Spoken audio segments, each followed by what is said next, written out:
Olá, a ideia dessa apresentação é passar pela lógica de construção de cenários que nós estamos usando no GT Kigali, falando sobre a implementação da emenda de Kigali e os resultados disso para poder orientar melhor o mercado, que soluções teremos que buscar. Mas hoje a ideia é mostrar como esses cenários estão sendo construídos para permitir que outros especialistas, outros técnicos, outros atores interessados possam entender e contribuir também com desdobramentos, maiores detalhes, soluções, de forma que a gente consiga então caminhar com a implementação de toda essa mudança necessária.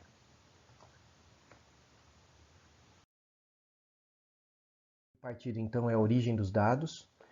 Nós partimos do reporte oficial do Brasil sobre os HFCs que ele faz enquanto signatário do protocolo de Montreal, nesse caso, independente de termos ratificado ou não a emenda de Kigali ainda. E fizemos uma comparação com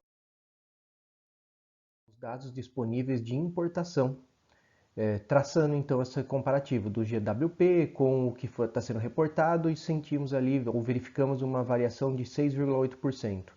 Então, esses 6,8% ou podem ser considerados outros gases que não estamos monitorando, afinal de contas, a maior parte, mais de 93%, 92%, dos gases estão nessas três famílias, ou nesses três grupos, o 134, 404 e 410. Então, esse 6,8 pode ser considerado como outros gases ou até um erro, mas de acordo com o objetivo dessa apresentação, que é fazer só uma construção de cenários, é um erro aceitável que vai dar uma boa ideia de como que o mercado tem evoluído então nesse sentido. A partir então desses 3 anos, 19, 20 e 21, nós projetamos o ano de 22, considerando um aumento em relação ao último ano de 4,5%. Esse talvez seja o primeiro ponto que a gente pode já começar a trabalhar, porque nem todos os setores vão ter a mesma resposta, o mesmo crescimento ao longo desse ano. Então isso pode ser trabalhado. E um outro ponto que veio com a implementação, com a discussão, a implementação dessas discussões, foram as percentuais de participação no mercado. Por exemplo, para o R134, entre o automotivo a gente dividiu entre novos e manutenção, considerando todo o percentual que vai para o setor automotivo, extraindo aquilo que é relacionado à produção de carros novos. No setor de refrigeração comercial e industrial. E assim a gente foi fazendo. Por exemplo, 404, totalmente focado aqui em refrigeração comercial e transporte rodoviário refrigerado. O 410 para ar-condicionados e o R22, que apesar de não estar na nossa relação aqui de HFCs, ele vai ter um impacto muito grande porque ele já tem data para ser eliminado, para ser reduzido, ser cortado, e os substitutos que vêm por aí, entre eles temos os HFCs. Olhando então ainda nesse desdobramento, além do volume total e da separação de acordo com esses percentuais, nós começamos a incluir as soluções que têm aparecido nos questionários que nós temos feito, como os HFOs para o automotivo, o R32 para ar-condicionado e o R422 para a substituição do R22.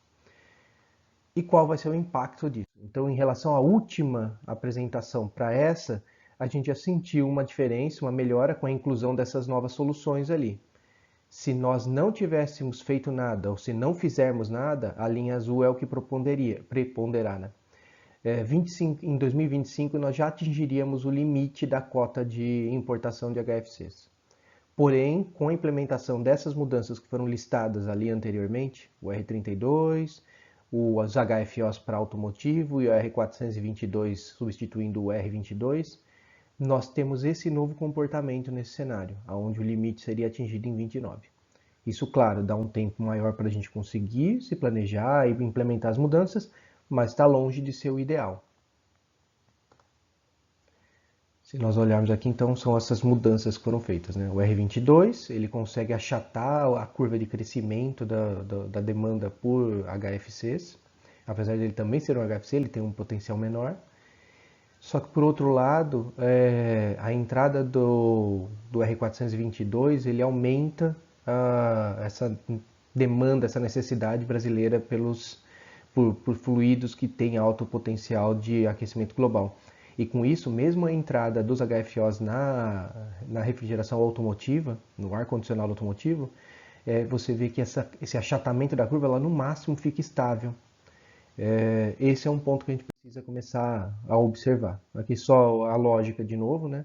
Mostrando, a gente não fez a conversão num único ano nesse cenário, então metade dos carros, metade dos equipamentos de ar-condicionado migrando de 410 para R32 em 2023 e a outra metade migrando em 2024. E já o início de mudanças relacionadas a R22. Em 2026 a gente já tem um impacto maior também. Temos aqui uma parte já da produção de carros indo para HFOs, os equipamentos de ar-condicionado, o uso de 410 ficando só na área de manutenção, o R32 já bastante pleno, a gente trabalhou com uma redução de carga de 10%, então do volume total de 410 que era necessário, usamos 90% desse volume sendo substituído aí por R32. Os HFOs e o 422. Aqui já trabalhando com essa questão do limite de cota. Uma outra coisa que foi colocada ao longo desses cenários, nos outros anos, é o aumento, ou melhor, a redução gradual da demanda do R134 na manutenção de veículos também. Foram usados alguns dados que mostram que a idade média dos veículos brasileiros estão próximos de 10 anos, 9,7 anos, e então, com base nesse número, foi sendo feita uma depreciação, uma redução da demanda de R134, considerando essa redução da frota na taxa aí seria de vida útil de um carro de 10 anos. Com isso, então, aquilo que a gente teve uma redução real de 6 gigatoneladas de CO2, em 2026 já cai para 1,43, mostrando aquela desaceleração da curva. Mas talvez o ponto mais importante de tudo isso é onde a gente vai chegar com tudo isso, né? E nós temos aqui, então, no ano 2030, muito claramente que se a gente distribuir o percentual aqui da cota que nós temos permitida para trazer os gases de alto potencial de efeito global, de efeito de aquecimento global, e nós dividimos como estamos usando isso, nós vemos que a parte de manutenção de refrigeração comercial deve ser a parte ainda mais demandante dessa cota.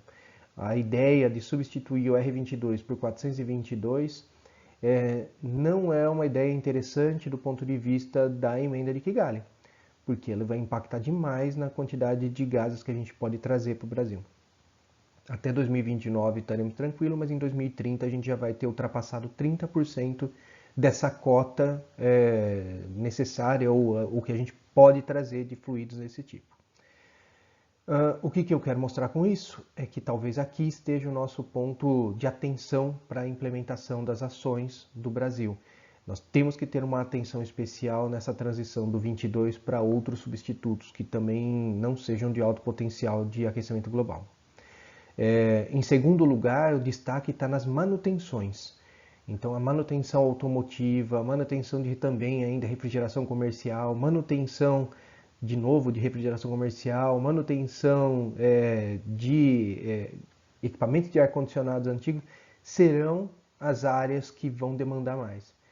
Então, hoje, na construção atual de cenários, esse seria o recado, sim. Nós temos que focar em refrigeração comercial e focar em manutenção, porque são setores que não apresentaram ainda soluções claras para a gente dentro de todos esses questionários que foram feitos até agora, e são setores bastante complicados de se trabalhar, porque enquanto a indústria, a produção de equipamentos novos, a conversão é muito rápida e imediato o resultado, vamos dizer assim, talvez não seja nem tão rápido, mas o resultado é muito imediato, a manutenção ela continua por alguns anos.